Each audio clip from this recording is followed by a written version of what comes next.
C'est un scénario de politique fiction que certains élus commencent à évoquer sous le manteau en frémissant. Et si la présidentielle de 2027 virait à la catastrophe avec un match opposant au second tour Marine Le Pen à Jean-Luc Mélenchon? La peste ou le choléra, résume un ancien Premier ministre. Improbable sur le papier, ce scénario n'est pas impossible pour autant. En 2017, il avait manqué 600 000 voix au leader des Insoumis pour se qualifier au second tour. En 2022, 400 000 voix seulement. Il suffirait donc, dans 3 ans et demi, qu'on assiste à une multiplication de candidatures à droite, au centre, à gauche, pour que le seuil de qualification au second tour, qui tourne habituellement autour de 20 à 25%, se retrouve mathématiquement diminué. Exemple, lors de la présidentielle de 2002, où il y avait presque une dizaine de candidats de gauche, le Front National de Jean-Marie Le Pen s'était invité au second tour avec seulement 16,9% des voix. Or, malgré ses outrances absolues, Mélenchon, qui pourrait bien avoir envie de se lancer pour la 4e fois, reste crédité dans les sondages de 15% des voix. Sur un malentendu, ça peut marcher.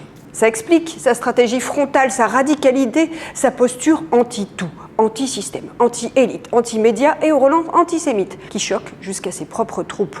S'il s'est autant rapproché des portes du second tour en 2017 et en 2022, c'est parce qu'il a réussi à capter dans les tout derniers jours des électeurs qui ne lui étaient pas acquis. En 2022, celui qui se surnomme Tortue Sagace avait fait un bond de 8 points, c'est énorme, dans les 20 derniers jours de la campagne présidentielle. Or, on peut penser qu'il a déjà fait le plein. Comment, dès lors, passer de la 3e à la 2e marche du podium? En séduisant d'ores et déjà de nouvelles clientèles électorales, abstentionnistes, jeunes des quartiers, électeurs de confession musulmane, électeurs inquiets d'une victoire de Marine Le Pen et prêts à la contrer à n'importe quel prix.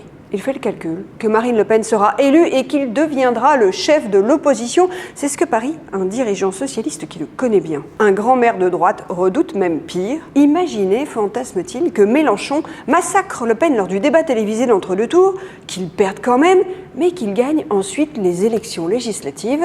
Improbable, certes, mais on se retrouverait alors avec la plus baroque des cohabitations. N'en déplaise donc au président du Sénat, Gérard Larcher, Jean-Luc Mélenchon n'est pas prêt de fermer sa gueule.